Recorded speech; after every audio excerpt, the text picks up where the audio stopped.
बाबूजी, क्या बात है सुभाष? दिनेश उस दलित लड़की से शादी कर रहा है, सुभाष ने धीरे से कहा। क्या कहा? दिनेश उसी दलित लड़की से शादी कर रहा है। पिता भवानीराम गुस्से से आग बबूला हो उठे। वे आगे बोले, हमारे समाज में क्या लड़कियों की कमी है जो वह एक दलित लड़की से शादी करने पर तुला है?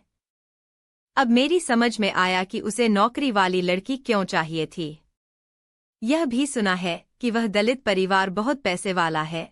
सुभाष ने जब यह बात कही तब भवानीराम कुछ सोचकर बोले, पैसे वाला हुआ तो क्या हुआ? क्या दिनेश उसके पैसे से शादी कर रहा है? कौन है वह लड़की? उसी के स्कूल की कोई सरिता है, सुभाष ने जवाब दिया। देखो सुभाष, तुम अपने छोटे भाई दिनेश को समझाओ। बाबूजी, मैं तो समझा चुका हूँ, मगर वह तो उसी के साथ शादी करने का मन बना चुका है। सुभाष ने जब यह बात कही तब भवानीराम सोच में पड़ गए। वे दिनेश को शादी करने से कैसे रोकें? क्योंकि उनके लिए यह जाति की लड़ाई है और इस लड़ाई में उनका आड़े आ रहा है। भवानीराम पिछड़े तबके के हैं और दिनेश जिस लड़की से शादी करने जा रहा है वह दलित है। फिर चाहे वह कितनी ही अमीर क्यों न हो, मगर ऊंच नीच की यह दीवार अब भी समाज में है। सरकार द्वारा भले ही यह दीवार खत्म हो चुकी है, मगर फिर भी लोगों के दिलों में यह दीवार बनी हुई है। दिनेश भवानीराम का छोटा बेटा है। वह सरकारी स्कूल में टीचर है। जब से उसकी नौकरी लगी है तब से उसके लिए लड़की की तलाश जारी थी। उसके लिए कई लड़कियां देखीं, मगर वह हर लड़की को खारिज करता रहा। तब एक दिन भवानीराम ने चिल्लाकर उससे पूछा था, तुझे कैसी लड़की चाहिए? मुझे नौकरी करने वाली लड़की चाहिए, दिनेश ने उस दिन जवाब दिया था। भवानीराम ने इस शर्त को सुनकर अपने हथियार डाल दिए थे। वे कुछ नहीं बोले थे। जिस स्कूल में दिनेश है वहीं पर सरिता नाम की लड़की भी काम करती है। सरिता जिस दिन इस स्कूल में आई थी उसी दिन दिनेश से उसकी आंखें चार हुई थीं। सरिता की नौकरी रिजर्व कोटे के तहत लगी थी। सरिता उज्जैन की रहने वाली है। वहां उसके पिता का बहुत बड़ा जूतों का कारोबार है। इसके अलावा मैदा की फैक्ट्री भी है। उनका लाखों रुपयों का कारोबार है। फिर भी सरिता सरकारी नौकरी करने क्यों आई? इस क्यों का जवाब स्टाफ के किसी शख्स ने नहीं पूछा।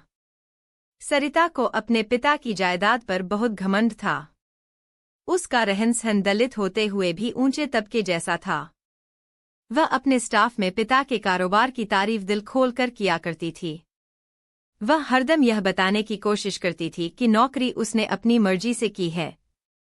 पिता तो नौकरी कराने के पक्ष में नहीं थे, मगर उसने पिता की इच्छा के खिलाफ आवेदन भरकर यह नौकरी हासिल की।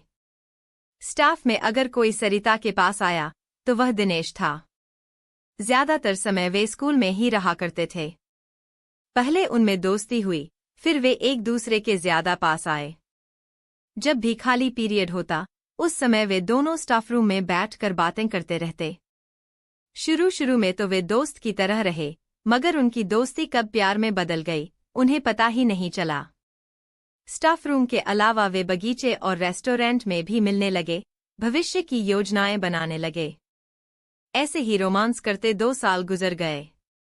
उन्होंने फैसला कर लिया कि अब वे शादी करेंगे, इसलिए सरिता ने पूछा था, हम कब शादी करेंगे? तुम अपने पिताजी को मना लो, मैं अपने पिताजी को, दिनेश ने जवाब दिया।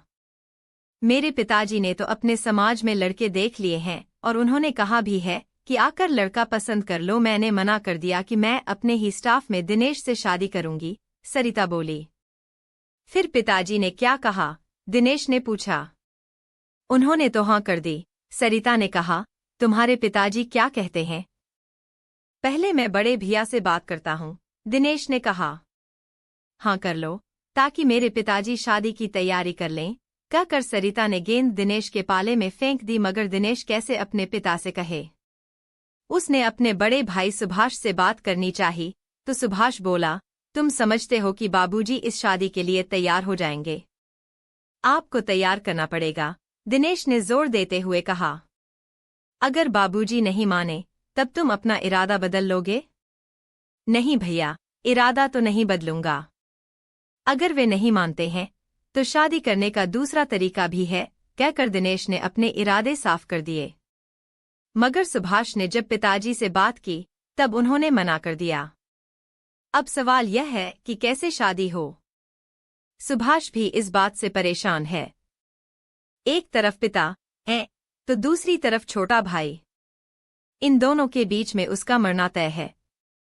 बाबूजी का इस शादी में आड़े आ रहा है। इन दोनों के बीच में सुभाष पिस रहा है। ऐसा भी नहीं है कि दोनों नाबालिग हैं। शादी के लिए कानून भी उन पर लागू नहीं होता है। एक बार फिर बाबूजी का मन टटोलते हुए सुभाष ने पूछा, बाबूजी, आपने क्या सोचा है? भवानीराम के चेहरे पर गुस्से की रेखा उभरी। कुछ पल तक वे कोई जवाब नहीं दे पाए, फिर बोले, अब क्या सोचना है? जब उसने उस दलित लड़की से शादी करने का मन बना ही लिया है, तब उसके साथ शादी करने की इजाजत देता हूं। मगर मेरी एक शर्त है। कौन सी शर्त बाबूजी? कहते समय सुभाष की आंखें थोड़ी चमक उठीं। न तो मैं उसकी शादी में जाऊंगा और न ही उस दलित लड़की को बहू स्वीकार करूंगा, और मेरे जीते जी वह इस घर में कदम नहीं रखेगी। आज से मैं दिनेश को आजाद करता हूं, कहकर बाबूजी की सांस फूल गई। बाबूजी की यह शर्त भविष्य में क्या गुल खिलाएगी, यह तो बाद में पता चलेगा, मगर यह बात तय है कि परिवार में दरार जरूर पैदा होगी। जब से अम्मा गुजरी हैं, तब से बाबूजी बहुत टूट चुके हैं। अब कितना और टूटेंगे, यह भविष्य बताएगा। उनकी इच्छा थी कि दिनेश शादी कर ले तो एक और बहू आ जाए, ताकि बड़ी बहू को काम से राहत मिले, मगर दिनेश ने दलित लड़की से शादी करने का फैसला कर बाबूजी के गणित को गड़बड़ा दिया है।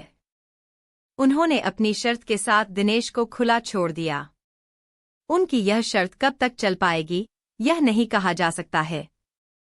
मगर शादी की सारी जिम्मेदारी सरिता के बाबूजी ने उठा ली।